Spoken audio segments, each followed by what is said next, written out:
qualify. John, this race is going to be a very fast race. Last year it was under 1 hour and 20 minutes. That first corner is very, very important indeed, because as I see it, if you get a good run out of that first corner on your first lap, you might gain a couple of places.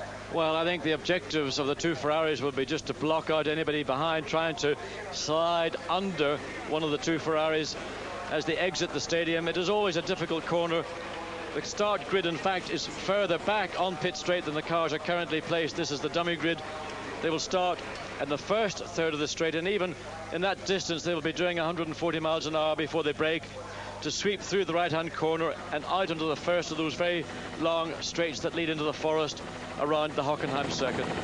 But again, as you say, first man out onto that straight in theory has an advantage. The only problem is, let's say it is Michael Schumacher, another blinding start with two Ferraris and a Williams Renault behind you. Believe me, in that sprint down to the first chicane, it's going to be about horsepower, and that's the one thing here at Hockenheimring that the Benetton Ford is slightly short of. 31.5 degrees air temperature, 49 degrees Celsius, that is track temperature. I don't think we've had it as hot as here. That's going to be another factor. Well, for those statisticians who like to make note of these comments that we give you on Eurosport, according to the history, the records, this is the hottest June week in Germany since records began. That's in 1850, and today, like Thursday, very hot indeed, very high track temperature. Reliability always a problem here at Hockenheimring. That means the air temperature with being high, engine temperatures are going to be high. 65% of the time you're on full throttle on the circuit. It is a finisher's race, and talking about Jos Verstappen back in 19th place, all he has to do is not make a mistake, drive his own race, and he could end up in the points.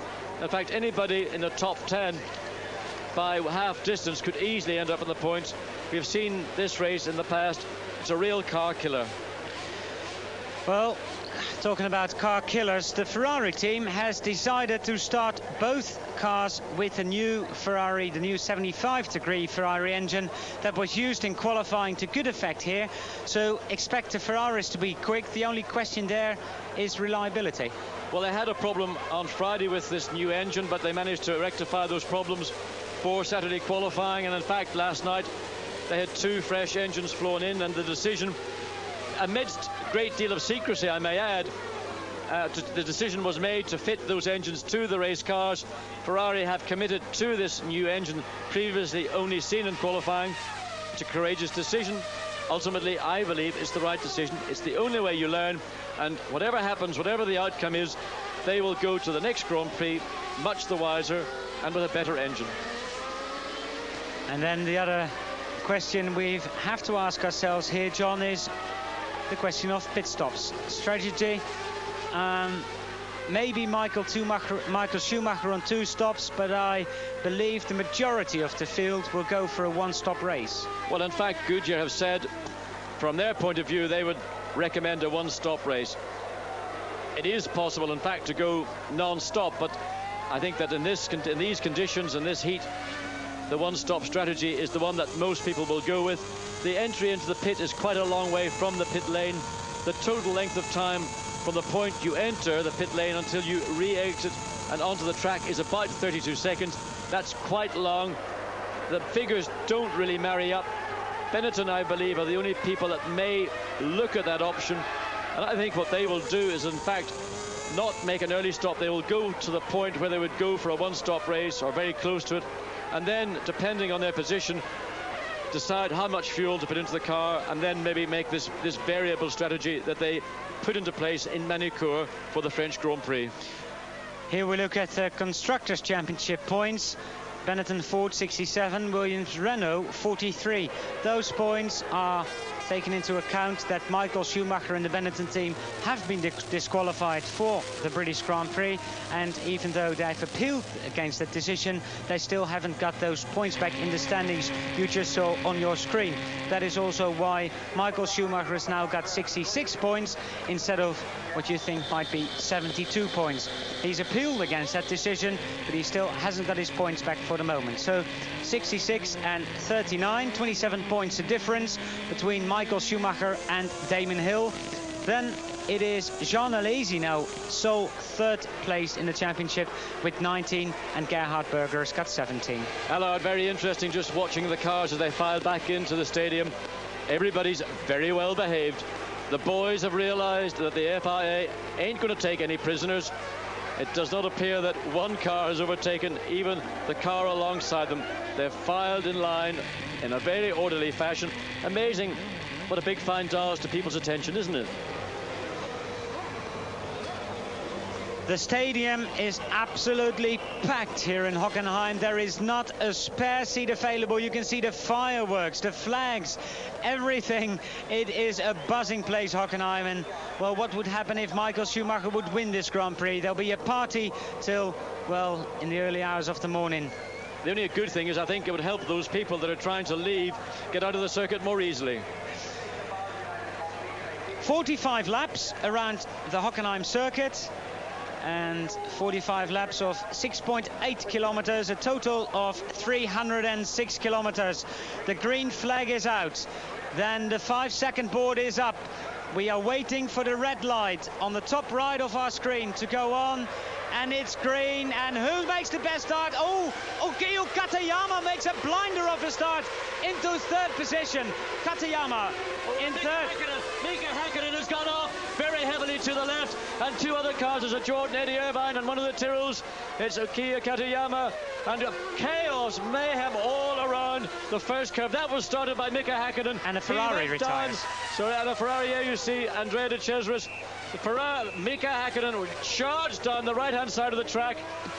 John, there's a Minardi just underneath the start light. Pierluigi Martini's Minardi.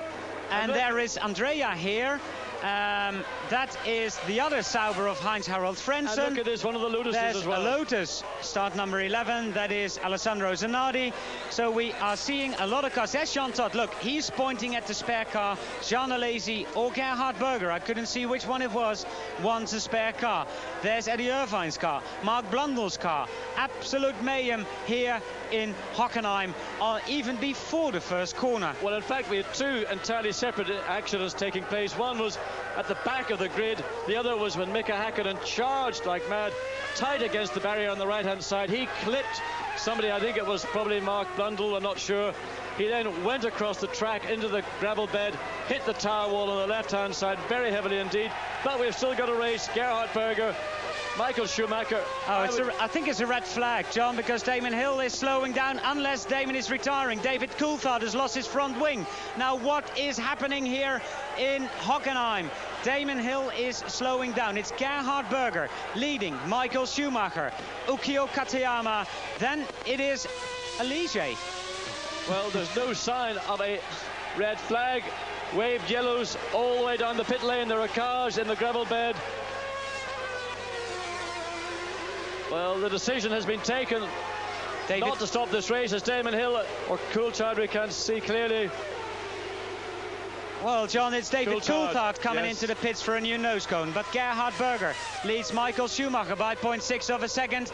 Also, Damon Hill coming into the pits. Now, what is Damon's problem? His car doesn't seem to be damaged. Is this the end of his Grand Prix? What is the problem with Damon Hill? Has he hit something? Has he hit someone? Does he just want to check it? There we see the car in the pits. This is a tragic start for Damon Hill of this year's Grand Prix. And there is here in Mika Hockenheim. Häkkinen's McLaren. That car hit the tyre wall on the left-hand side very heavily indeed. So, Gerhard Berger leads Michael Schumacher by 0.6 of a second. Then Ukio Katayama, Oliver Penners, Jos Verstappen, Eric Bernard, Gianni Morbidelli, Christian Fittipaldi, Eric Comas and Oliver Beretta. David Brabham is 11th. David Coulthard was 12th. And I don't think we've got very many more cars left. Well, there are 14 cars missing on our computer. And certainly we can see down here at least 6 of them, but we don't know where the others are. But the battle for the lead of this German Grand Prix between Gerhard Berger, Michael Schumacher right up the exhaust pipes of the V12 Ferrari. Coming back into the stadium, the crowd rise as the cars enter. You can see the flags. This is a battle for the German Grand Prix at the front, but there's hardly any of the field remaining. Well, David Coulthard making his way out of the pits. He is 14th at the moment. They're letting go of the 120-kilometer button on his steering wheel, nearly 1 lap behind. This is Gerhard Berger, Michael Schumacher in second. The fireworks underneath our commentary position. You can hear him through our floor. But, I mean, John, you could be a very rich man if you would go to a bookmaker and say, after lap 1 on the German Grand Prix, that is your top 6. Well, looking at the field, what remains of it, there are 13 cars on the grid now. Damon Hill, his car being worked on by the Williams team, still facing us. But this, of course, the focus of the Grand Prix now. Berger leading, Schumacher second. And I would think that Schumacher is prepared to sit and wait, apply pressure to Berger, not prepared to take any risks. Gerhard Berger is difficult to pass. He is old, he's experienced, he knows how to make his car fit the entire racetrack. Well, work going on the right front corner of Damon Hill's Williams Renault, and they're coming down to the center curve. Schumacher right up, but just hasn't got quite enough speed to be able to pull out, catch Gerhard Berger under braking. Schumacher currently fastest man on the circuit, 1:49.759, and that's 0.3 of a second quicker than Gerhard Berger. There you see one of the problems already for Michael Schumacher, taking off a tear off. Now that on lap 2 is very early indeed. Well, Damon Hill gets out onto the circuit again. Well, Mika Häkkinen walking back to explain to his team what went wrong. David Coulthard coming past us, but I think the reason Michael Schumacher is tearing off one of those rip-offs is because there's lots of liquid coming from the back of Gerhard Berger's car. Very frequently teams overfill the oil tank. It may not just be that, it could also be water. As when the cars are on the grid, they do get very hot indeed. Overflow pipes dribble water into the under tray. That again will be sprayed over Michael Schumacher. That's the problem of being close behind. And there'll be a yellow flag out at that first chicane. Now, we couldn't see any clear reason for that. It's a still flag. There must be a car somewhere off the circuit at that point. For no overtaking permissible. We saw Jean Todt pointing at the spare Ferrari earlier on. I think Jean Todt thought there was going to be a restart, and there Michael Schumacher having a look but not being close enough. Well, there really is no way for Schumacher to pass Berger in my mind at that point of the circuit. It's quite easy for Berger to defend, but coming down now the third straight down into the Ayrton Senna curve, this is the part of the circuit I think Schumacher feels he may have the best opportunity, but again the gap really much too large, and for Berger no problem at all. He can use the circuit that he chooses to without having to defend. But again, you see on the camera lens the amount of liquid that is coming out from the rear of that Ferrari.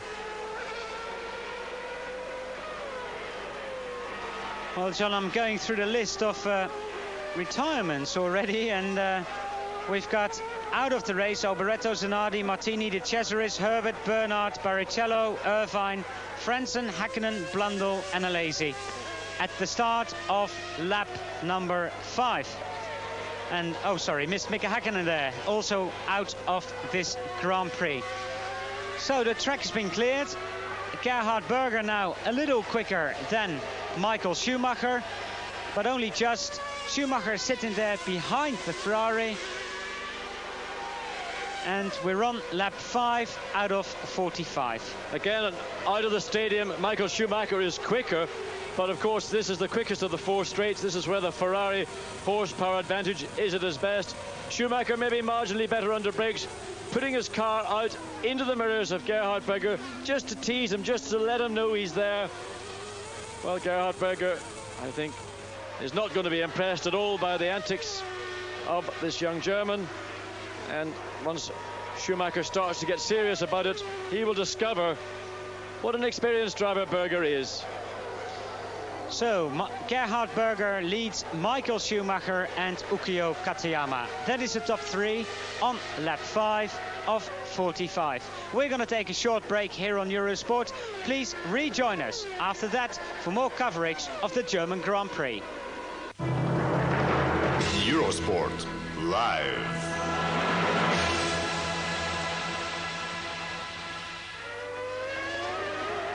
Welcome back on Eurosport. Gerhard Berger leads Michael Schumacher by 0.4 of a second at the end of lap 5.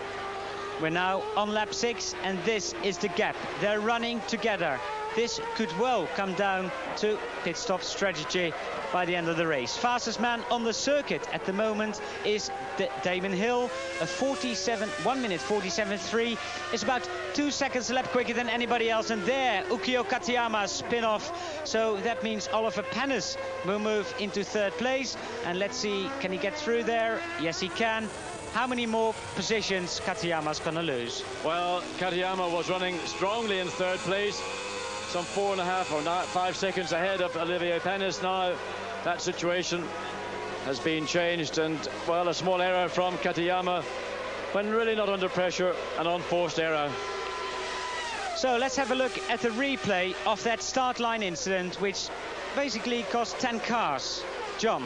Well, looking at the back of the grid, suddenly congestion, cars touch there. You can see cars shooting to the right, shooting to the left. A Sauber up in the air, a Ludus and a Minardi in the pit wall. But watch Mika Häkkinen going down the outside. He clips, I think that was David Coulthard he clipped. He then loses control, goes right across the gravel bed. There again, the aerial shot hits the tower wall very heavily. 2 left-hand corners off the car. Jordan, a Tyrrell, another Sauber. And I have not seen a Grand Prix start like this. I can't remember last when we saw this, but again, look, watching at the front of the grid, Häkkinen pulls right over to the right. In the meantime, the back end of the grid has just gone AWOL. Häkkinen squeezes Mark Blundell against Coulthard, catches Eddie Irvine, catches the Sauber. Well, John, this action from Mika Häkkinen at the start of the race. Remember, Mika basically has got a 1-race ban, suspended for 3 races. Could this be something that could cost him that ban? Well, I think if the FIA wants to continue the rule of an iron fist, then that has to be a consideration. They've got to look at that and say, was that reckless driving, or was it just one of those things, a racing accident? He certainly took a major chance by going down tight on the right-hand side. There really wasn't room for 4 cars' width. Contact was made. Coulthard had really nowhere to go. Mark Blundell had nowhere to go, and Irvine and one of the Saubers, Frentzen, we think, equally in the same position. So if I was Mika Häkkinen, I would be sitting on eggs right now. So Gerhard Berger leads Michael Schumacher after 7 laps. And then it's Oliver Panis in 3rd position. The man who was the winner of his first Formula 3000 race here a year ago is now 3rd in the Ligier. 4th is the other Ligier of Eric Bernard. And well, sorry, I was smiling a little bit there, but having 2 Ligiers in the top 4 after 7 laps is a major achievement. And also, as I said, Verstappen starting 19th. If he just keeps his act clean, he doesn't have to pass anybody, and he's already in 5th place. So Hockenheim, well, not the way I'd expected it to happen, but now watch Schumacher right up the gearbox of Gerhard Berger. Berger now is going to have to do a little bit of work. Watch him go left to prevent Schumacher diving out. Thank you very much, Gerhard. Schumacher back to the right, but really, once Gerhard blocked that move from Schumacher, now Schumacher has a second chance. He's right up against the gearbox of Gerhard Berger. This is a race of horsepower. Berger probably will stay on the right-hand side of the track all the way down. Schumacher flicking left, flicking right. Well, this is going to be a little bit of an education, an open university course for Michael Schumacher. Berger and teammate Alesi amongst the most difficult to pass. Fortunately for Schumacher, he has only 1 Ferrari in the race to deal with. Clearly the fastest man on the circuit right now is Damon Hill, lapping 2.4 seconds quicker than anybody else, including the leaders. The problem is he's quite a long way behind. Well, the problem is he needs to. Damon also, there's a waved flag on exit out of the stadium. There's a car being, I'm not sure that's one of the cars that was originally in that first corner shunt being pulled away, or whether someone else is off. That looks very much like Mark Blundell's car being pulled away there. But Gerhard Berger, John, let's go back to the man who's won 8 Grand Prix in his Grand Prix career. Probably the hardest nut to crack. Well, here is Damon Hill, the fastest man on the circuit. I mean, 46.5 was Damon's previous lap. 49.6 is what these two are lapping at. Well, it was at the German Grand Prix last year. We saw Mark Blundell get a little bit of an education from Gerhard Berger, and none too happy he was about it either. Gerhard is tough. Looking into the Benetton garage, Willy Weber, the manager of Michael Schumacher. But Schumacher, equally tough, and certainly man enough to take on Gerhard Berger. But the advantage lies with Berger. He doesn't have to be quick through these chicanes.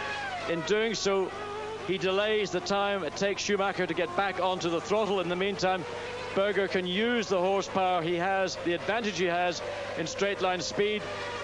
And the main thing that Berger must do is not allow the pressure from Michael Schumacher to get at him. He knows he's got the advantage, but of course, all this can change when it comes to the first round, or maybe the only round of pit stops. Now, whatever teams have decided to do prior to the race starting, it's quite possible, in the case of Benetton particularly, that they may now just determine to go with a one-stop. When there was a 26-car grid, they may have thought about two-stop. They will be recalculating their strategy. I would say now that Benetton will go for a one-stop Grand Prix. They will hope to take the lead of the German Grand Prix during that pit stop. We're on lap 10. There, a new fastest lap on lap 7 for Damon Hill, 46.460. And let's just compare that to Gerhard Berger and Michael Schumacher, who are doing 48.9 and 49.7 respectively. John, that is a massive gap. A little thing in my mind might say, although Damon's 3 seconds a lap quicker, could that be because he might be on 2 stops then? I would doubt it very much. I think Damon has got a clear track, has got nothing to lose now. He's driving in a completely free state of mind. He will do things that he would not probably do if he was leading the Grand Prix. Almost have amused John Alesi there in the pits, watching the progress of his teammate at Ferrari, Gerhard Berger. Well, Schumacher just once again putting the nose of the Benetton into the mirrors of the Ferrari. Really, to try and run so close to an opponent, in fact, is more difficult. And what he is doing, in reality, is dropping his potential pace to that of Gerhard Berger. What he might consider doing is dropping back possibly a second or second and a half, and then build up. And it's in the stadium. That's where the Benetton advantage lies.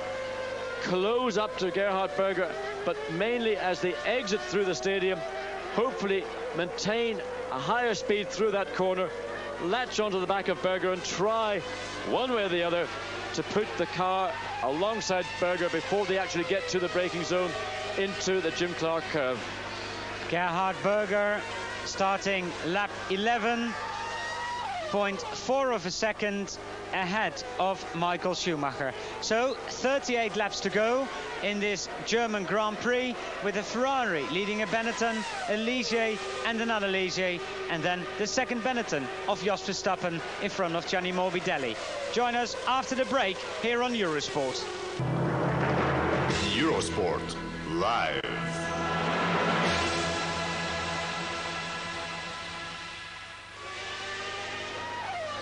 Welcome back on Eurosport. These two you're watching now are race leader Gerhard Berger and Michael Schumacher. In third position, although 16 seconds behind, is Oliver Panis. Then Eric Bernard, Panis' teammate, Jos Verstappen in the second Benetton, and Martin Brundle. Actually, yes. Morbidelli is 7th, 8th Fittipaldi, 9th Eric Comas, and 10th Oliver Beretta. While the two fastest drivers on the circuit are David Coulthard and Damon Hill in 13th and 14th position.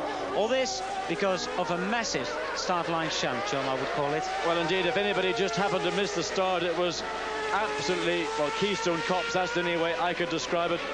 There was a shunt at the front of the grid. There was a shunt literally just at the start, at the back of the grid, and virtually 14 cars were taken out. 2 of those, Damon Hill and David Coulthard, have been able to rejoin the Grand Prix. I expected to see the race red flag. The decision was taken not to do so. There was no danger to the cars remaining on the track, but a massive first corner and start line shunt, taking out 12 cars in total. The last time that happened, John, if I go back, well, we have a look at the classification after 11 laps.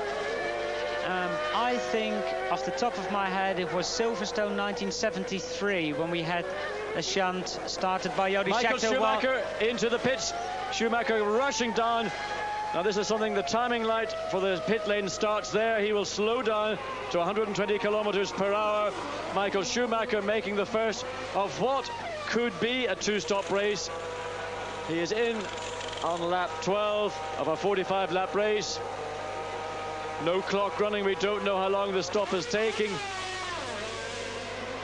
Well, Bennett and Ford have now shown their hands, and it looks very much like that stop was not long enough to put in enough fuel, as Martin Brundle now likewise comes in. Looks like a two-stop race for him as well. The amount of time that Bennett and Ford was in the pits alone, no clock showed it, to me indicated that he will be coming in twice. Gerhard Berger professed to want to do a one-stop race, and I would think that that is the strategy Ferrari has adopted. And now pressure momentarily is off Gerhard Berger. Michael Schumacher, fresh tyres, fresh fuel load, trying to get back up ahead of the two Ligiers, which are currently in second and third place. So 14 cars still running while we are watching Jos Verstappen currently in fifth, and Verstappen is closing up on the Ligier of Eric Bernard, but also in his mirrors is World Championship and team leader Michael Schumacher on his way back to the front of the field. Now, Michael being behind Jos Verstappen, John, means he's lost something like 23 seconds on that pit stop. Well, that's very quick, because that's about 9 seconds less than I had been told by some of the teams as to the amount of time that they reckon they would lose by making pit stops. Bennett and Ford team practiced 15 pit stops last night. They practiced a further 20 here this morning before the 30-minute warm-up. On top of that, they had 150 practice pit stops before the season began. And at every Grand Prix they go through this regime. They've got it down. It's an art form for them. And that is why in many Grand Prix this year they've actually taken the lead during a pit stop. Gerhard Berger now leads Oliver Panis. Then it's Eric Bernard. No, it's not. It's Michael Schumacher. Then Eric Bernard, although my computer will show otherwise. But even before the first corner, Schumacher had passed the Ligier. Then it's Jos Verstappen. And that is a picture from Jos Verstappen's car, John, who very neatly got out of the way of Michael Schumacher, not losing a lot of time. Well done. Well, he had the presence of mind to know that team leader was behind him. His objective and role here today is to finish in the points, and that's something I think he ought to be capable of doing, given the opportunity that presented itself on that first lap. And now, in fact, really what he is trying to do is shadow his teammate, get past Eric Bernard, and that's something I would think he will be in position to do now, coming down the third and first of the return straights to the stadium. But of course, these two Ligier Renaults amongst the quickest cars here this weekend on the straight. In fact, in Saturday qualifying, Panis and Bernard were doing 336 kilometers per hour on the straight leading out of the stadium. The quickest cars on the quickest part of the circuit. We're on lap 14. Incidentally, Michael Schumacher's in-lap was a 1:51.5. His out-lap a 2:07. Martin Brundle's in-lap, John, was a 1:52.5. So Brundle already losing a second on the in-lap and losing a further 4/10, which is not a lot on the out-lap. Of course, remember, Schumacher was having to pass traffic, whereas Martin Brundle would have had a clearer run. Well, Schumacher back up into second place, and now we have to watch the lap time, because Schumacher's last lap was some half a second faster than of race leader Gerhard Berger. Now he's clear of all the traffic. Look, came from a long way behind, but in all truth and honesty, Panis was actually quite relieved at letting Michael Schumacher through. He knew that his second place was only going to be a temporary one. Clearly let Schumacher through. I think an intelligent move from Olivier Panis. There's a top 6 on your screen with Christian Fittipaldi moving into 6th because of Martin Brundle's pit stop. And Gianni Morbidelli is moving out of the top 7 because he had a very quick pit stop. So David Coulthard and Damon Hill a little slower than they were before. Damon now lapping in the low 147s, and Coulthard, after setting fastest lap, also in the 147s. Simple reason, I think, for that, Allard, is that they went back out, they had a clear track, they had fresh tyres, but ultimately they've used those tyres very hard indeed. They've just taken that little edge off the tyre, as opposed to Berger and Schumacher, who have been going at it hammer and tongs up until lap 12, when Schumacher came in for his first pit stop. And that's really the difference between racing for position and driving clear of the field. And again, referring back to the open and free mind that both Coulthard and Hill will have had after the disastrous start to their German Grand Prix, when through no fault of their own they were taken out by an ambitious overtaking maneuver of Mika Häkkinen. There's Jos Verstappen in 5th position, and Verstappen coming into the pits. Verstappen into the pits on lap 16, at the start of lap 16, and there he brings us in.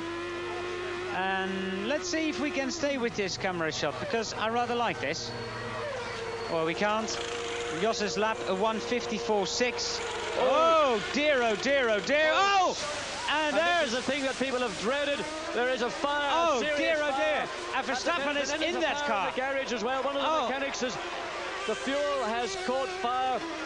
Verstappen is out. He's uninjured. The mechanic has also had his fire out. The fire, the hose, the fuel line was rejected. It didn't take the coupling. It flew back out. Neat fuel then was ejected over a red hot exhaust. A flash fire occurred. One of the mechanics down in the McLaren pit is waiting for attendance from the medical people here at Hockenheimring. But he's okay, he's standing up. And I think as much as anything, there's shock. That flash fire was so sudden. There you see the effect of what happens. The fuel hose failed to locate firmly into the female location in the fuel tank.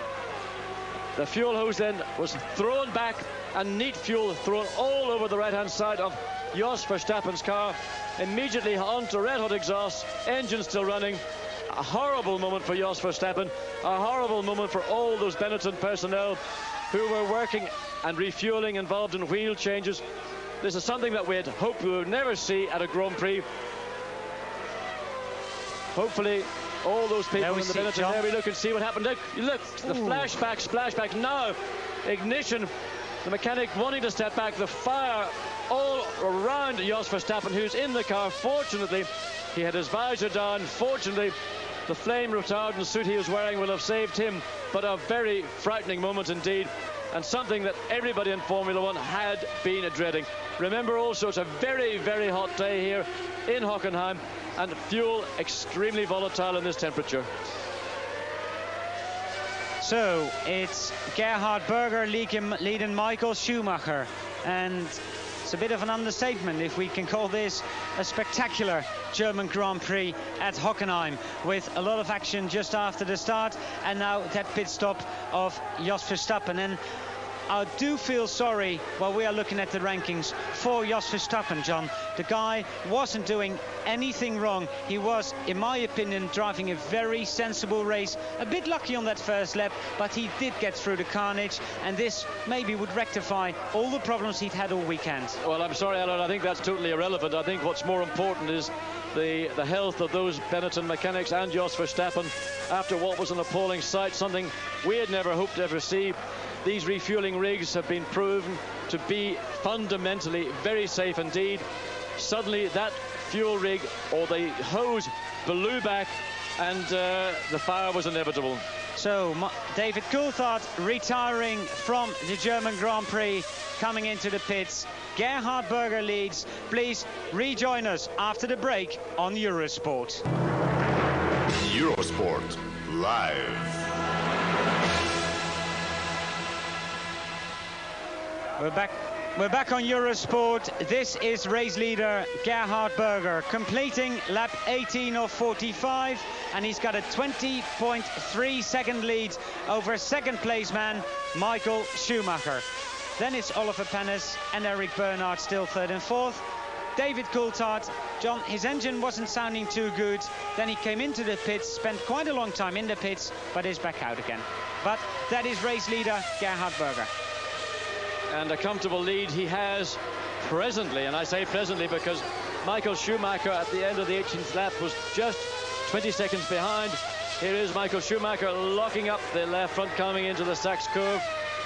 This is a replay, but Berger's lead 20 seconds is not enough in my mind for Berger when he comes in to make his one and only stop in this year's German Grand Prix to prevent Michael Schumacher taking the lead. But of course Schumacher then's got his work cut out, because he will then make a second pit stop, a second Benetton pit stop. And after what we've seen here some moments ago for Jos Verstappen when he made his pit stop, I don't know what caused the problem with the connection to the fuel line to the car, but it looked like a blowback. Maybe there's pressurization in the fuel tank, we don't know. But for Benetton, it obviously will be a moment when they will take great care indeed to ensure the coupling is made solid, and the fuel that they are going to put into the car at that second stop will go in, and there will be a little case of, I think a large case in fact, of caution, and make sure that everything is done with total safety. Well, of course, Benetton has got to do another stop for Michael, as John said. Gerhard Berger leading the German Grand Prix at the end of lap 19, and I think we can safely say that is a one-stop race. Moving up the positions now is Damon Hill, who is in 12th position and still a second quicker than anybody else. Well, Ferrari pit preparing for a Gerhard Berger pit stop. Benetton Ford equally, and Tom Wolkens, who I see on pit lane, presently walking to all the guys who were working on Jos Verstappen's car, talking to them. And Verstappen's in problems. Sorry, Michael Schumacher in problems, engine sounding sick as a dog, and that is more in my view than just a broken exhaust pipe. Michael Schumacher's Ford engine rough, and this looks to me as if Michael Schumacher's race is grinding to a halt. Yes, indeed, you can see Michael Schumacher going slower and slower as he makes his way down to the Jim Clark curve, and this looks like the end of Schumacher's German dream. Well, we had a start line shunt, we had fire in the pits, we had now Michael Schumacher going very slow indeed. An action-packed German Grand Prix. There we... tells it all. So Oliver Panis moves into second position and Eric Bernard moves into third position. Well, I suppose if you look at it positively, Benetton now own the Ligier team. So while the prime Benetton Ford team looks like having a pretty short German Grand Prix, tragically and sadly in the case of Verstappen with that pit stop fire, Michael Schumacher with an engine sounding extremely rough indeed. All the honours now for podium positions will lie with Oliver Panis and Eric Bernard, and Gerhard Berger now into the pits as David Coulthard returns to retire. Berger making his way into pit lane now for his one, and we believe only, pit stop in this year's German Grand Prix. Gerhard Berger taking it easy on the way in, 1:53.1. That is 1.6 seconds slower than Michael Schumacher did on his first pit stop, and even slower than Martin Brundle did in his stop. There's is a very long stop. All the fuel is in, but they didn't really need to hurry, John, because they've got a 32-second lead over Oliver Panis, and Gerhard is not losing the lead, while Michael Schumacher comes into the pits.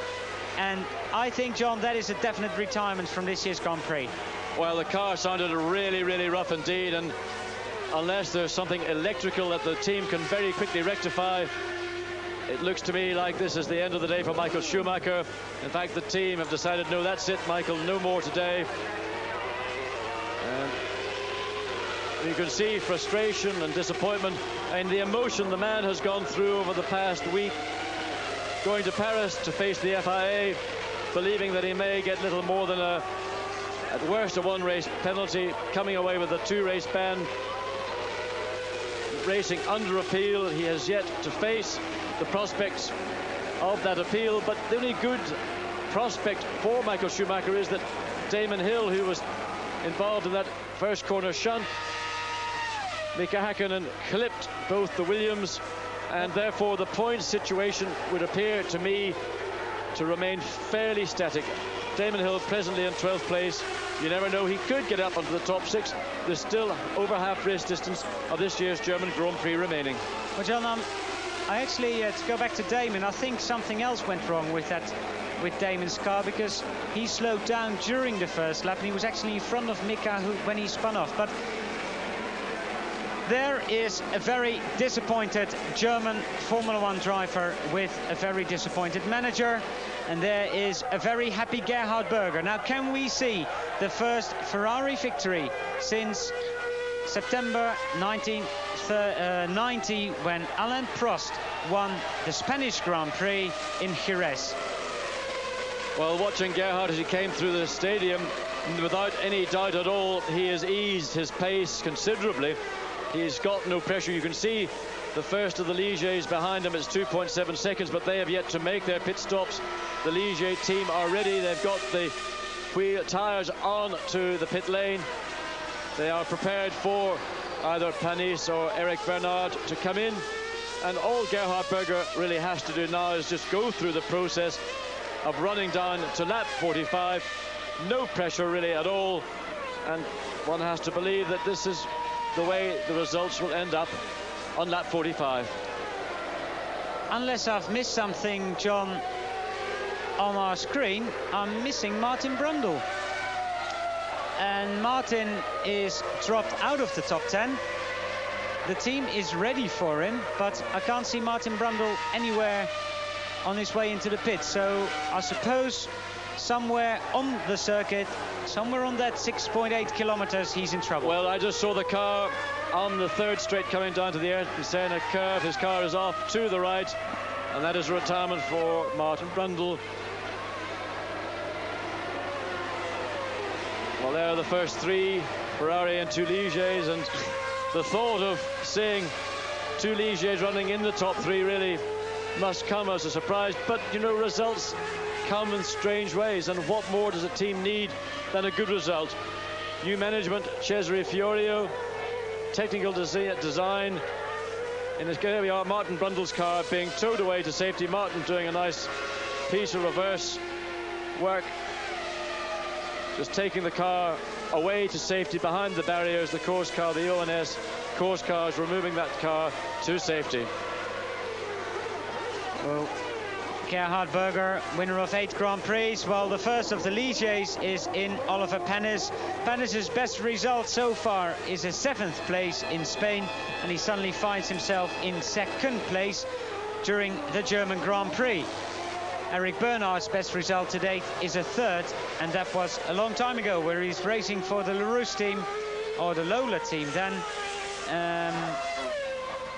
in Britain in 1990. That was at Silverstone. So the gap between Eric Bernard and Gerhard Berger is 8 seconds. Then it's Oliver Panis, Christian Fittipaldi, Gianni Morbidelli and Eric Gomez. That's the top 6. We're on lap 23. See you soon on Eurosport. Eurosport Live.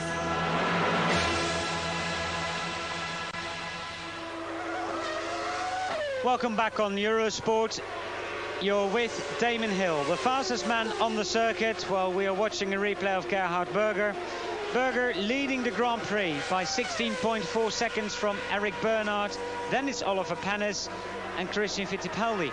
That was at the end of lap 23. But then in the meantime, Eric Bernard's made a pit stop, and also Damon Hill. Now, John, Damon Hill, although he's been running free for the most of this race, eventful race, he has been consistently 2 seconds left quicker than anybody else. Now, the tactics were good. It's just not your day. If it isn't your day, is it? No, but Damon has got opportunity, because people ahead of him, he's capable of running a lot quicker than. But of course, the worst thing could have happened for Damon, with Michael Schumacher's misfortune to be out of the Grand Prix. It is Michael Schumacher's actual fortune, because if Damon fails to score, Schumacher isn't going to score, obviously. It means the job that Damon Hill and the Williams-Renault team have in the remaining part of this season of hunting down Michael Schumacher is going to be made all the more difficult. Williams and Damon Hill really had to finish in the top 3, preferably win the race, to have any chance. This is a big setback for the Williams-Renault team. It's a relief and a stroke of luck for the Benetton Ford team. Hennis back into second place. There we see 2 LaRousse Fords, Eric Comas and Olivier Beretta, 6th and 7th. There is Beretta in 7th position, some 1 minute and 12 seconds behind race leader Gerhard Berger. Well, Damon had a fairly leisurely tyre stop, John. 2:09 on his first lap, but then he had to take on board a lot of fuel, I suppose. Also, I think that to try and do the split-second pit stops, having seen what happened in the Benetton Ford team with Jos Verstappen, I think everybody is being very cautious indeed, because with the very high temperatures indeed, any fuel spillage is going to be a danger. We saw with Gerhard Berger when he made his pit stop, it was not the normal Ferrari magic. They took a lot more time, a lot more care, and I think that is the message that's going down the pit lane today. Don't try and do it in a record-breaking time. 10 cars were on lap 25. 10 cars during this German Grand Prix, and there we've just seen all of them on our screen. Damon Hill some 20 seconds behind Jean-Marc Gounon in 9th position, but then Damon is lapping quite a lot quicker than Jean-Marc, so that could be 4 or 5 laps maybe, and then he's got him. Damon Hill there behind Gianni Morbidelli and Christian Fittipaldi, and Fittipaldi and Morbidelli are actually fighting for 4th place. But really more importantly than the battle between the 2 footwork drivers is the fact that teams like Ligier, Footwork, and in the case of Eric Comas, the LaRousse team, they have got the opportunity to score points in the second half of the season. That's very important for those teams, because it assists the team when it comes to the way Formula One operates and enables them to be traveling and going to the overseas races, the ones that are outside of Europe. So for Footwork, for the Ligier team and for LaRousse, this is really a red letter day. Also, the last time that came past, Eric Bernard's car wasn't sounding too good, so we keep an ear on that.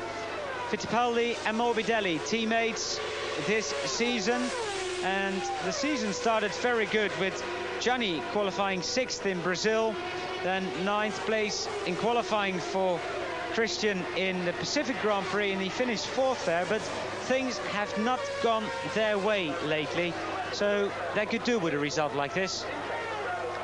Well, of the top 6 running currently, the Ligier team are the only ones that have failed to score points. Footwork have currently got 3 points, and LaRousse has 1 point. So if Ligier running 2nd and 3rd can maintain those positions, they'll all of a sudden leap up to equal that of Sauber with 10 points and be in 6th place. That's in the Constructors' Championship, of course. Fastest lap of the race, still David Coulthard on lap 11, a 1:46.211, and Gerhard Berger is now lapping around 1:49. So there's Damon Hill trying to unlap himself from Gianni Morbidelli, but I don't think... Oh, Morbidelli is actually pointing Damon that way. Well, I think he moved over to the left. He saw Damon coming. He wanted to maintain his line and entry into the corner. He made Damon go onto the dirty part of the track. That was quite fair. He gave him the opportunity, and I don't think Damon would be at all upset. He'd rather have the inside line and know that Morbidelli clearly was signaling for him to take that part of the track. Christian Fittipaldi now in the sights of Damon Hill. Here you see Morbidelli pulls over to the left. Damon slots down the right on the dirtier part of the track. Not a problem for Damon Hill.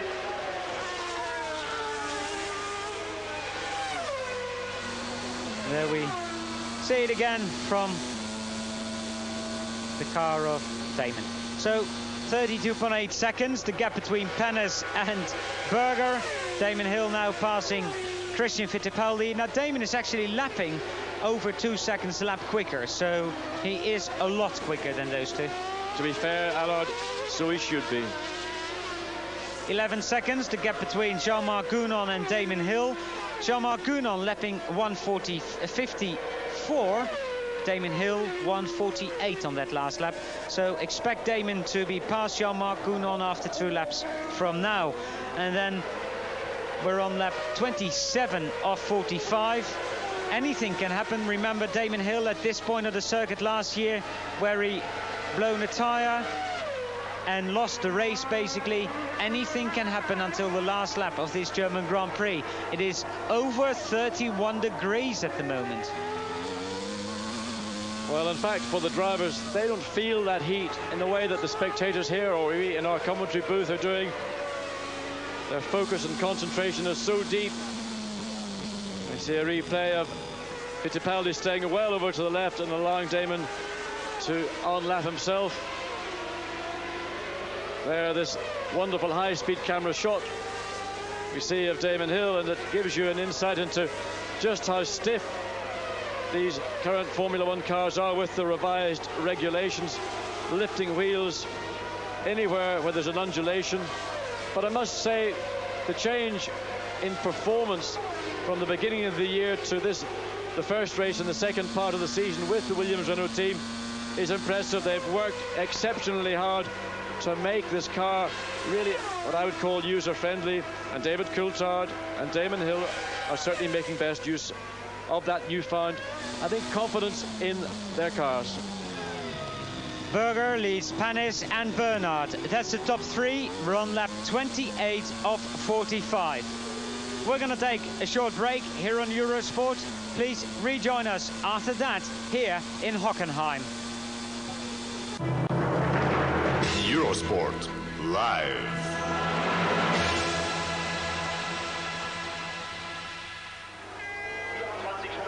Welcome back here on Eurosport. Gerhard Berger leads the German Grand Prix, and it could be his first Grand Prix victory, John, since Australia 1992. And that was the last race he had with the McLaren Honda team. And Gerhard, after 3 seasons with McLaren, decided to leave and join the Ferrari team. And in an interesting interview recently in Autosport, he gave his views of his time at McLaren, and I think he enjoyed it in many ways, but felt possibly that the particular qualities that Gerhard Berger has, which are principally of a fun-loving and a slightly hedonistic nature, Ron Dennis and McLaren tried to maybe retune him more into the style of Ayrton Senna, and Gerhard felt that maybe he lost something in his driving as a result of that. When he went back to Ferrari, he felt more free, but of course then he's had pretty appalling year last year with the team, and so far in 94, well, it's been a bit mixed. But maybe finally for Gerhard Berger, all the hopes and aspirations he had when he joined Ferrari are going to come true for him this afternoon. Pit stop for Gianni Morbidelli in the footwork, and that is a scheduled stop for Morbidelli. He will probably not lose a position during that pit stop. It is a good pit stop, and Morbidelli is out of the pits. Fine pit stop from the footwork team, very economical. Everything worked smoothly, and I would say 8.7 seconds, very, very good indeed. Berger lapping 1:49.4 on that last lap. He's some 35 seconds ahead of Oliver Panis, and there we see the gap between 8th and 9th place drivers, David Brabham and Damon Hill. Berger crossing the line. Lap 30 is completed. That means 15 laps to go in this year's German Grand Prix, who was action-packed at the start. Then we had the Verstappen incident, but since then it's gone a bit quiet.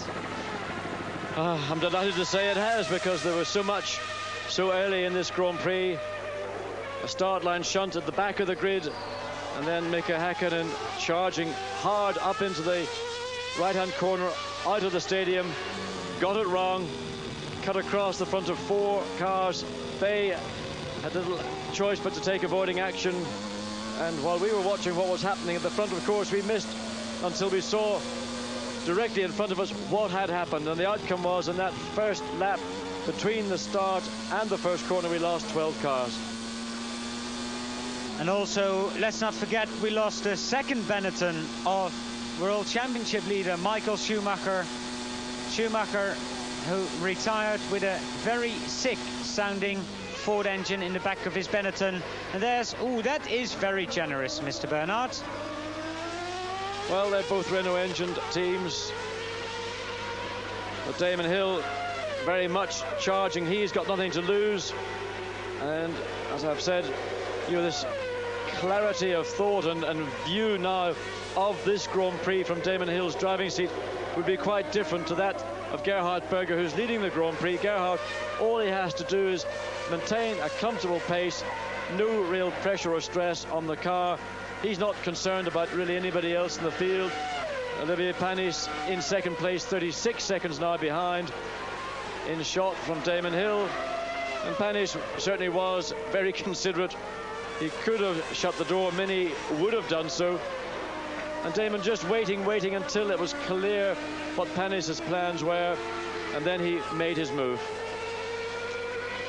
There's the man currently fastest on the circuit, second in the World Championship on 39 points. And there we see the top six. Now Eric Comas is in sixth, so if Damon wants to score points, that's where he's got to head for.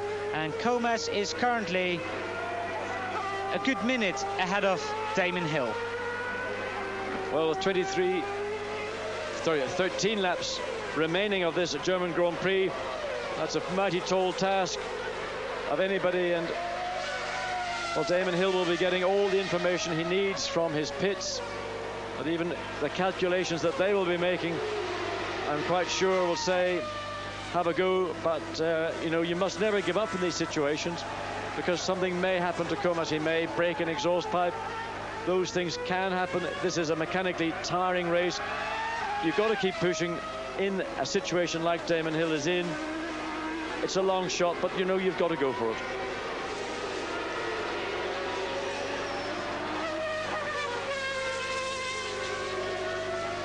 Last year Damon Hill classified 15th, but this man Gerhard Berger finished 6th last year here, completed all 45 laps of the German Grand Prix, and he will now start very shortly lap number 33.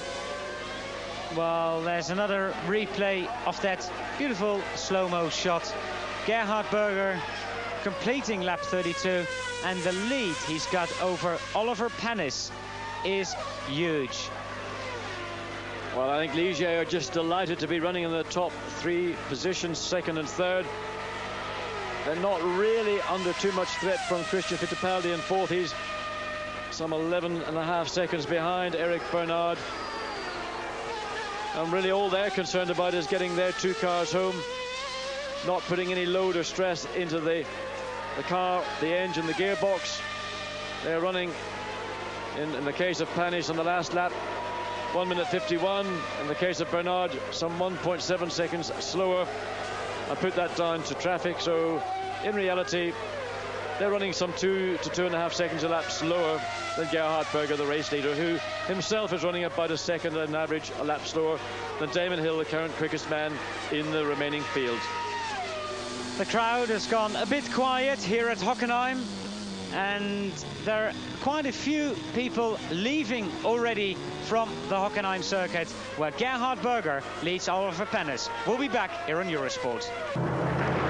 Eurosport Live.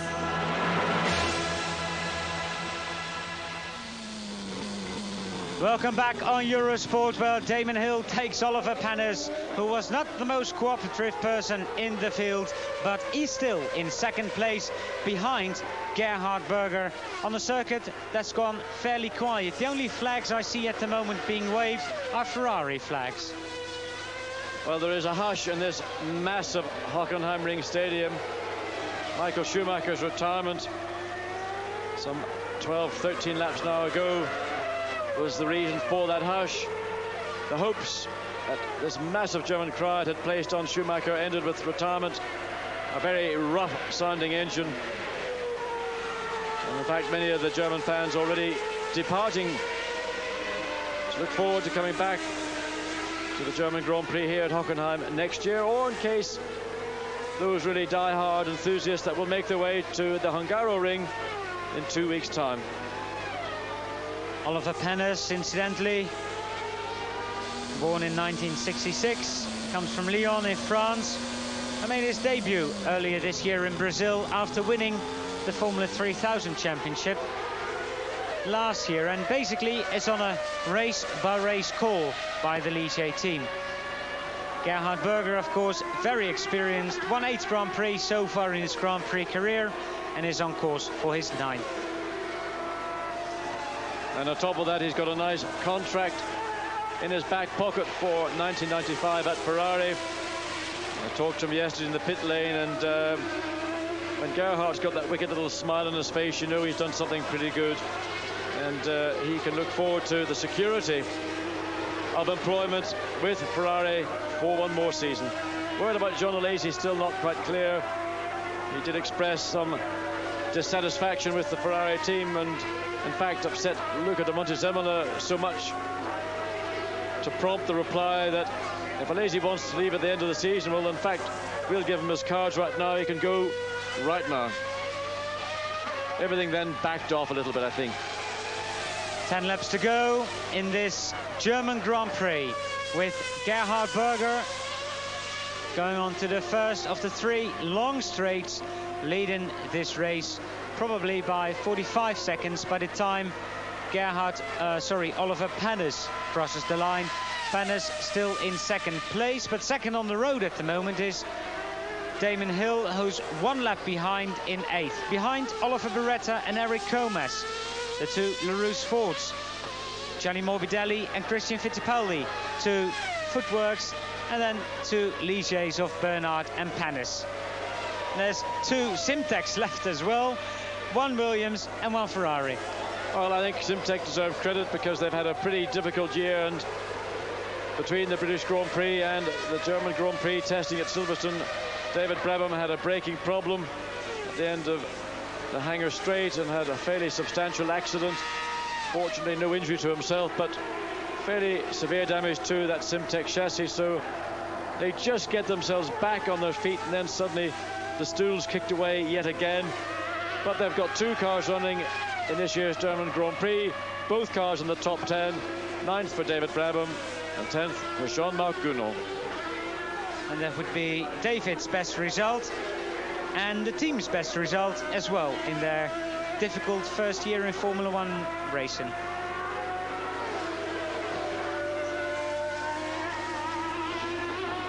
Gerhard Berger currently 3rd in the World Championship, 17 points, and he would move up into 2nd position due to the fact that Jean Alesi doesn't score any points. Alesi, who before the appeal was at similar points to Berger, and there we see the Benetton mechanic washing his face, and well, that could have been much worse, John. I think everybody was very lucky there.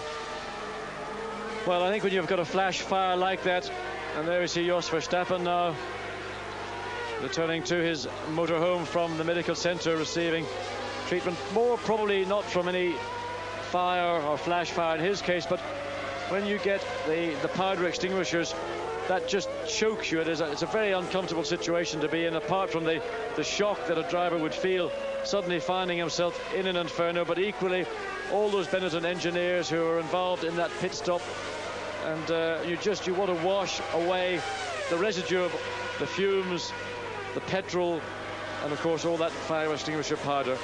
The shock is really, I think, the thing that will stay with those members of the Benetton team for some time, and there will have to be an investigation into what did go wrong, and certainly the Benetton Ford team, I'm sure, will undertake that themselves very quickly indeed, and the lessons learned from that will be undoubtedly passed through the remaining of the Formula 1 teams.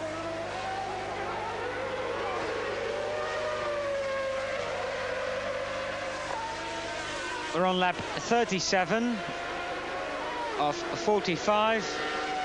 Watching the man currently 2nd in the World Championship, Damon Hill, Williams Renault, who had a problem on lap 1, then spent the whole lap in the pits, and now is back out on the circuit in 8th position.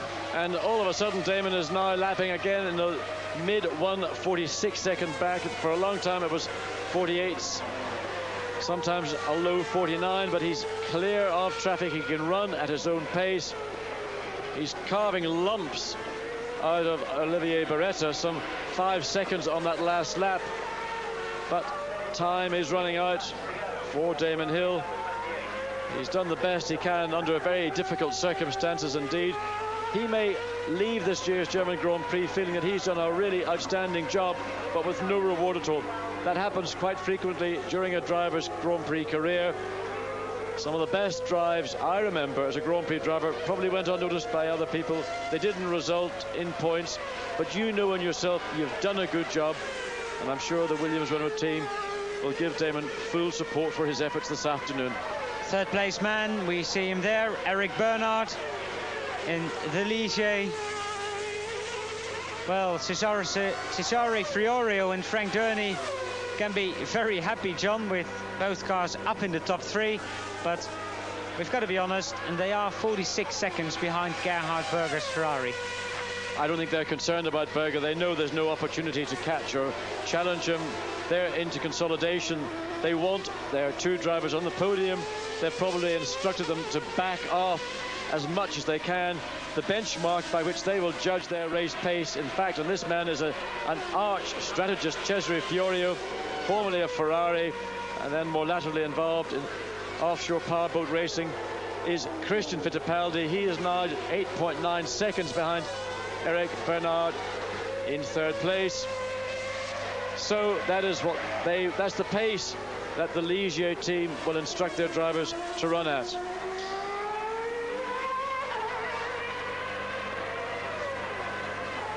The last time Ferrari won here in Hockenheim was 1983, Renianu.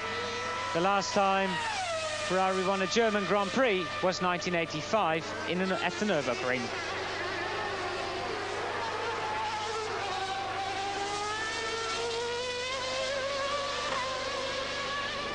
Well, John, Gerhard Berger on lap 39. You said the Ligier drivers could back off and finish on the podium. This man's got to just bring it back home now. Yes, his job is to ensure he makes no errors. For a driver in this situation with such a large lead and no pressure whatsoever upon him, it's just concentrating on your rhythm, maintaining your rhythm. And in fact, one of the most difficult things a driver has to contend with is when a team is saying, slow down, take it easy. A driver is slowing down and taking it easy, but because he is very relaxed in the situation, in fact, he's lapping probably very close to what he might do if he was actually trying. That's the difference it makes. And I'm quite certain that Jean Todt in the Ferrari pits is saying, Gerhard, I told you to slow down. And Berger's replying, I have. But the lap time doesn't reflect it. Gerhard Berger is in a lovely rhythm, and that is why he can maintain a very comfortable pace, just about 1.5 seconds to 2 seconds, depending on the lap, slower than Damon Hill currently is lapping at. And if he tried to lap any slower, I would expect him to start to make errors in driving. Gerhard Berger starting lap 40, and he's behind Oliver Beretta, and Beretta's Ford engine did not sound all that good. Since the retirement of Michael Schumacher some 17 laps ago, John, we haven't had any retirement whatsoever. So after lap 21, no one retired from this German Grand Prix. I think there's a simple reason, Allard, for that. We've lost too many. Well, we've lost a lot of people. Those that are remaining, and particularly in the case of Ligier, Footwork and the Larousse team, all they want to do is get those points. This is a gift for those teams. Oh, and unfortunately one of the two Simtex, David Brabham has pulled off. So one down and one to go. But really, what everybody is trying to do now is the least they need to do to get to the end. And Jean Alesi, happiness, joy in one hand, sadness on the other, because he's still been denied his maiden Grand Prix victory. He will love to do it in a Ferrari. He will be joyous that a Ferrari will win here today, but sad that it is not him in that car.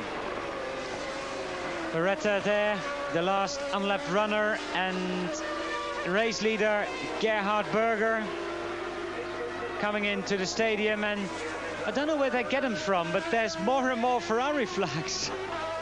Well, the Ferrari Owners Club in Germany is very strong indeed, and in spite of being a very Teutonic country with fine sports cars like Mercedes, BMW and Porsche, what Ferrari makes in their road cars is quite unique. No other manufacturer really has managed to captivate the market in the way Ferrari has done.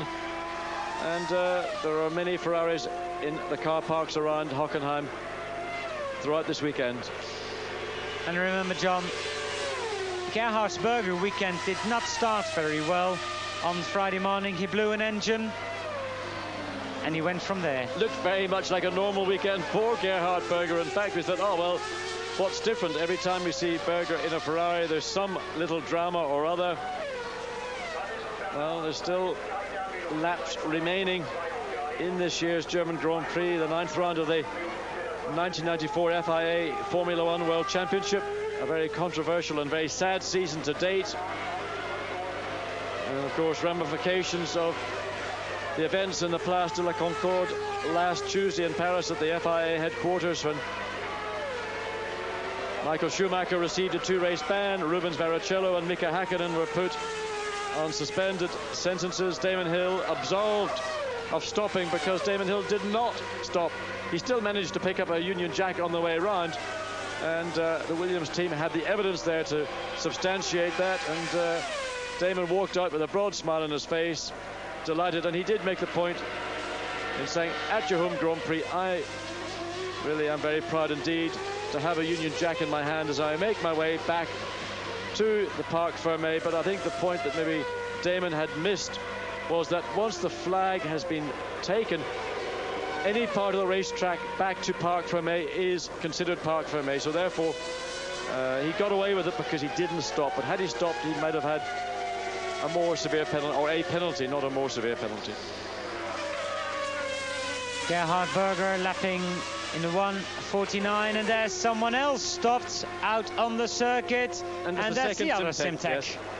Well, sadness for the Simtech. Within the space of one lap, their 2 cars have retired. One on the return to the stadium, and Jean-Marc Gounod retiring, pulling off the track on the first straight after exit of the stadium. We're on lap 42 of 45. 49.5 seconds the gap between race leader Gerhard Berger and Oliver Panis. Eric Bernard is still in 3rd.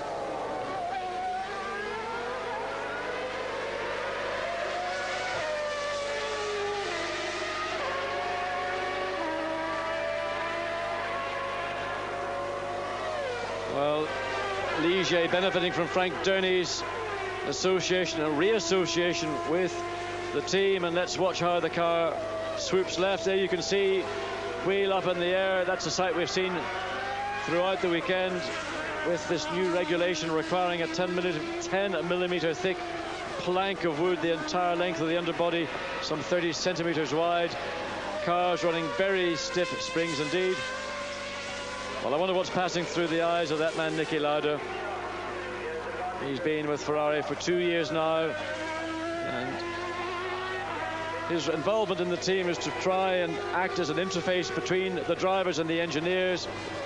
And I'm sure he's feeling emotion as his fellow Austrian, Gerhard Berger, en route to a famous victory for this very famous team. And I believe, in fact, this victory, if it does take place, will put Ferrari and McLaren back on equal footing as the winningest teams in Grand Prix racing history. I suggested that to someone yesterday, and they said, no way. I said, if Ferrari does win tomorrow, no way. But who thought we were going to lose around 12 cars on the first lap? I mean, and have a Ligier in 3rd after the first lap as well. So it's been quite an extraordinary Grand Prix here in Hockenheim, with race leader Gerhard Berger on lap 43. So when he crosses the line, he's got 2 laps to go, and he's got a massive lead over Oliver Panis, Eric Bernard, Christian Fittipaldi Gianni Morbidelli and Eric Gomez. That is the top 6 here in Hockenheim. And Berger's lap times going up, and everybody sort of lapping very much slower than they did before, because everybody, I think, John, is happy in a 31-degree heat to get to the finish. And so are the engines, by the way. I think the engines really more so than the drivers. It isn't, in fact, although with the very stiff suspension it is uncomfortable, but it's not a physically demanding circuit like many others in the calendar. Lots of straights in which you can catch your breath, relax, have a little look around you, check your mirrors, and then grit yourself for heavy braking, and particularly into this Ost curve. Very bumpy indeed on the entrance, and again, as you go left, you can see just how bumpy it is, wheels in the air. But when you're in the rhythm and the swing as Gerhard Berger is, and team boss Jean Todt, landmark for him as well. It'll be his first victory as team manager of the Ferrari team. All those things, you'll probably feel very anesthetized right now. Well, it's going to happen, hopefully, for the team when Gerhard crosses the line in 2 laps time. It will be Grand Prix victory 104. It's Grand Prix victory number 9 for Gerhard Berger, and they've waited long enough for it, John. Ferrari has had a drought in terms of Grand Prix wins.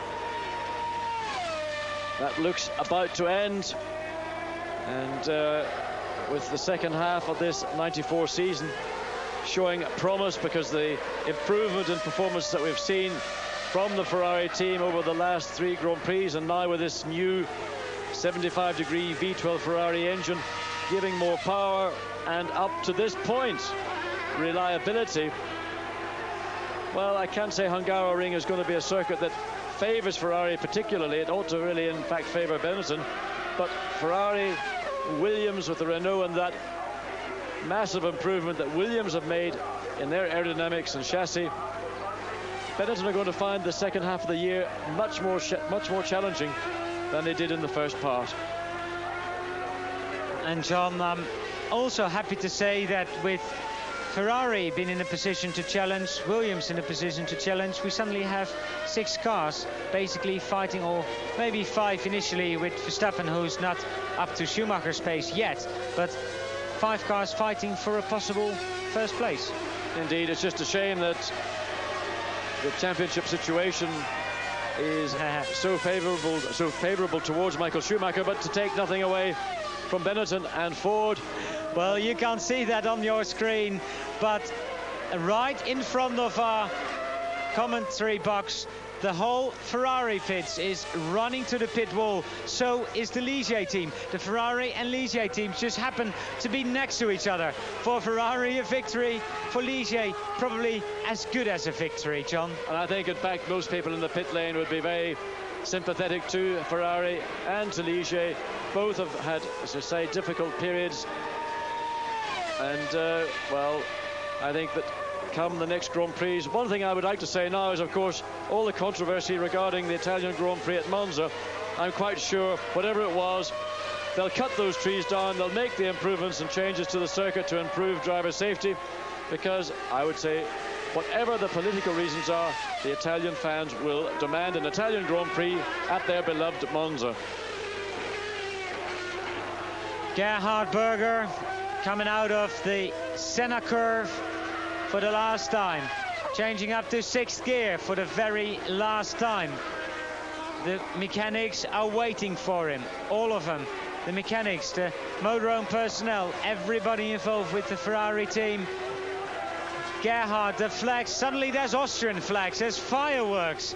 Suddenly Gerhard, maybe John, is German a little bit, according to the Germans. I think the fans, having lost Michael Schumacher at mid-race, are absolutely delighted to call it a Teutonic victory. It is an Austrian victory. It's a victory for Ferrari, for Gerhard Berger. It's a memorable victory. I'm delighted for Gerhard Berger. Everybody at Eurosport is. And look, you can see, well, you can see, now you see it. There are the cheers from the Ferrari team.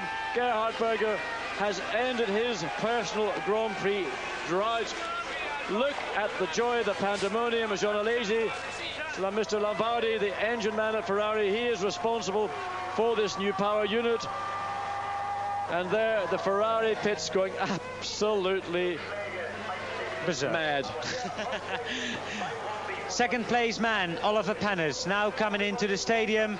And, well, maybe he's been lucky, but he's thread his way through the carnage on the first lap, picked up third place on the first lap of the race and finished second. Oliver Panis, very well done. Allard, the one thing I learned about my Grand Prix experience is the record books don't tell you how you finish second or third. The fact is, that is in the record book. Olivier Panis is second. Eric Bernard, we're waiting for him to come across the line, take the checkered flag, is third, and that is all that counts. So, two Ligiers in the top three. A Ferrari first, and now we're waiting for the footwork of Christian Fittipaldi, Gianni Morbidelli and Enric Mas to complete the top six finishers. And there Christian Fittipaldi coming across the line, and I think are very delighted indeed, Christian Fittipaldi, as will the Footwork Ford team, Jackie Oliver, Alan Jenkins and all those members of the Footwork team back at their Milton Keynes base, delighted to have two cars in the points this season. 5 points in total for Footwork. And there Gerhard Berger, a man who I'm sure will find it difficult. I'm sure he will be emotional about this victory. Remember, after the tragedy at Imola, Gerhard Berger went through a range of emotions, and the honesty in which he expressed them at the Monaco Grand Prix 2 weeks later, well, I think was one of the most moving moments I remember at Grand Prix. Well, the fact the Ferrari flags are all around the circuit, mixed in, of course, with the Benetton Ford Elf flags, but Martin Brundle walking back down the screen as the final classification comes up on your screens. So here we see the top six: Gerhard Berger, Oliver Panis and Eric Bernard. They're the remainder of the finishers: Oliver Beretta and Damon Hill. Damon eventually finishing 2.2 seconds behind Beretta. So there are the Ferrari flags. I mean, honestly, John, do not believe where they came from. I mean, suddenly I looked up, someone must have sold quite a lot of Ferrari flags during the race, I think. Well, I think a lot of people that maybe they weren't quite sure which way to go, whether they wanted to support Ferrari or whether they wanted to support Michael Schumacher. But one thing was clear, that when Gerhard Berger put his Ferrari on pole position on Saturday afternoon, there was going to be a very strong Ferrari following here this afternoon for the German Grand Prix. Gerhard Berger finally coming to the fulfillment of his return to Ferrari victory, as Martin Brundle rather lonely on his return to the pits. It's a long walk. Martin hoping to pick up a lift from one of the course cars after the car's return on to Parc Fermé. And you see Marlboro Finland flags there for Mika Häkkinen. Well, they didn't last very long. So the stadium, still fireworks going off when Gerhard Berger gets back. Gerhard now in third position in the championship on 27 points behind Damon Hill and Michael Schumacher. And what's happened there? Did he run out of fuel or did he just stop? Well, Gerhard getting out of his car.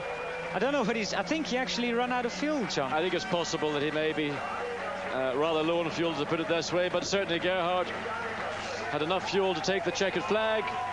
And look at that, the smile will be ear to ear, and I think everybody around Hockenheim Ring, all the marshals, the flag marshals, will be delighted.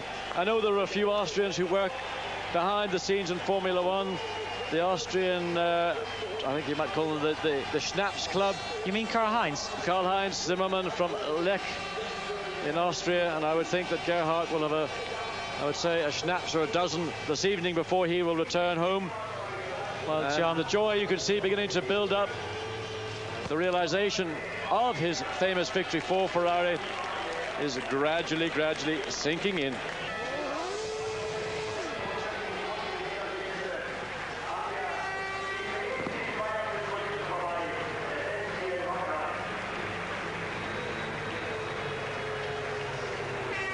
The crowd, 148,000 in this stadium.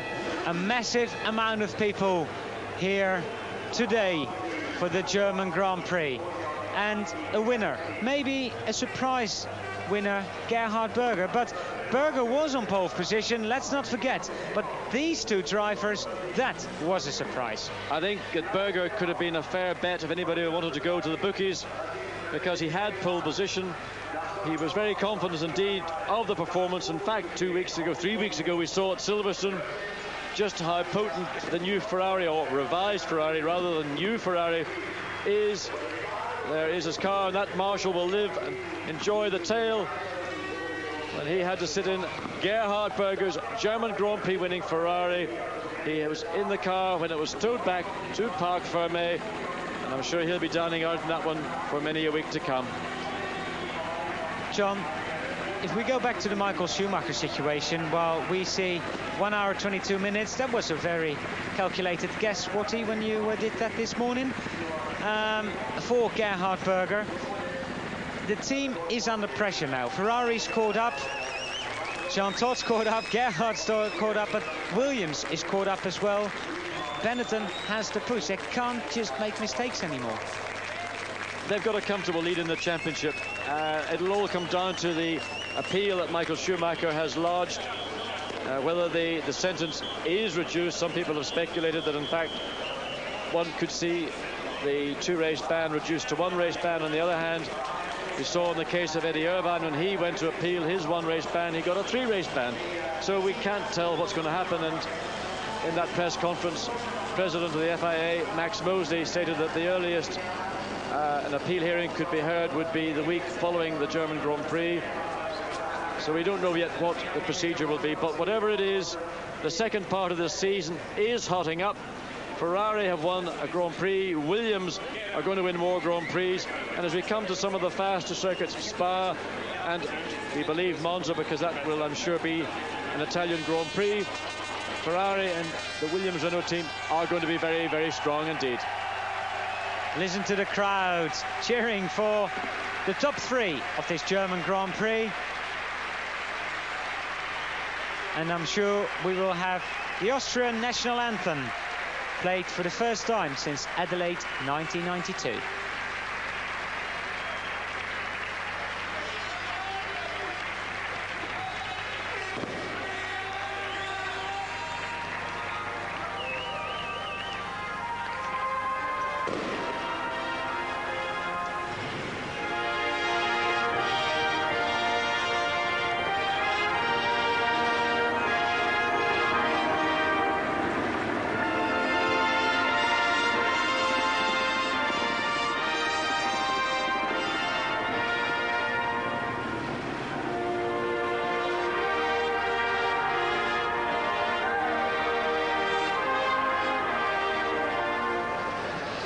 And now for the winning constructor.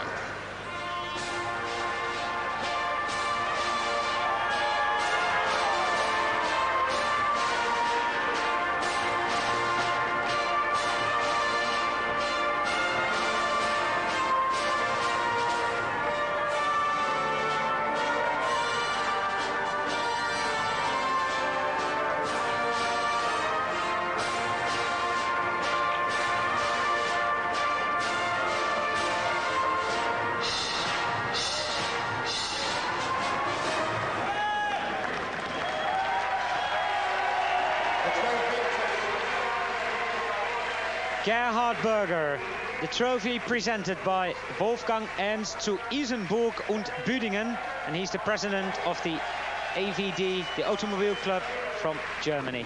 I've been practicing that, by the way. I think he did very well. I saw the podium ceremony list and I thought, well, that's something Allard could do. I'll let him have the honor of pronouncing some of the names, but basically the man who I think is the most relieved on the podium is not Gerhard Berger, but in fact Bürgermeister of Hockenheim, Gustav Schranke. Is that right? Schrank, yeah. Schrank. Because up until Thursday it was not sure whether Michael Schumacher was going to be driving here in his home Grand Prix, but the appeal was lodged. The Grand Prix took place with Michael Schumacher. But a very popular Grand Prix victory indeed for Ferrari and for Gerhard Berger. And personally, I'm delighted to see Ferrari on the winners' podium, and I think Berger deserved that victory regardless of what took place on the opening lap. He has worked very hard along with Ferrari team. And Gerhard, mischievous at heart, very special personality and character, fun-loving, a little bit mad like many Austrians, but a great asset to Formula One.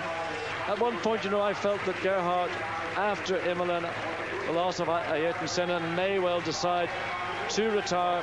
In my heart, I think I wanted him to retire, but seeing him up there, his judgment to continue was absolutely right. So Gerhard Berger, Oliver Panis and Eric Bernard. We will talk to them after the break here on Eurosport. Stay with us. He's very happy, but I think he did a great job also. I mean, since he is there, he tried really very hard to improve the situation, to build up a good structure. And it's the result of it, and I'm very happy for him too, because he's working hard, and I'm sure Monte Zembalo is crying at home because he needs so much to the success, and it was coming more near, but it was still very, very hard. Well, in anybody's book, this was a pretty extraordinary race, and you got pushed very hard in the early stages by Michael. How did you read the race from where you were sitting? I didn't know if he planned 2 stops or 1 stop, so my intention was to keep him behind me, because if he do 2 stops, he's going to be in troubles anyway. If he do 1 stop and he stays behind me until the pit stop, it's already a good chance. But he has still the quicker car. I mean, the car is very, very quick in the braking area.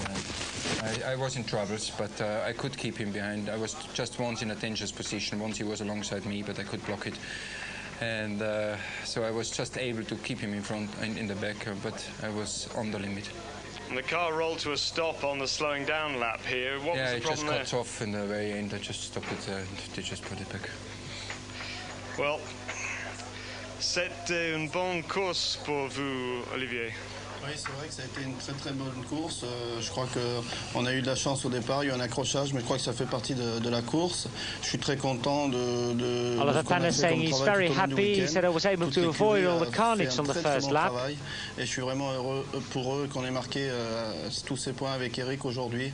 He says very good team results for me and for Eric. L'écurie marche beaucoup mieux et je crois que ça commence à aller de mieux en mieux et je pense qu'à chaque Grand Prix, j'espère qu'on sera. He says it went much better this weekend than the previous weekends, and we're looking forward till the end of the season. A sensational result for you too, but you perhaps got a better view of the start than most of us. What happened?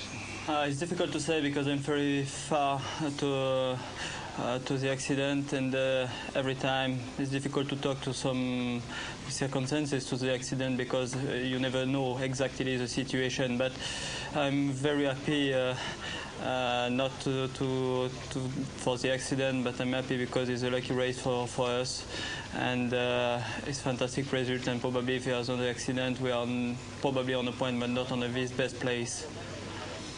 Well, Gerhard, it's been your day today. A final thought? Yeah, I mean, I really hope we can progress the situation just like we did in the last races, because we come to circuits where he's not so perfect for us than Hockenheim. Hockenheim fits quite well for us. Budapest next race is going to be much more difficult. But I'm so happy that the team works so hard in the right direction. And I think if we keep going like this, we have a good chance soon also be strong in other circuits. And I tell you, it makes just again really fun to drive in this circumstance, that you know you can go on board, that you know you have a chance to win. And I'm just a bit laughing because in the last race, Hill and Schumacher was joking. Schumacher said, okay, I'll let you win here in Silverstone, you let me win in Hockenheim. And I said, don't forget me, because I'm going to win in Hockenheim. So really, it's just perfect. Well, congratulations to all 3 of you. Great race. Thank you very much. That was the top 3 here in Hockenheim. We'll be back after the break with highlights of this race and that incredible start.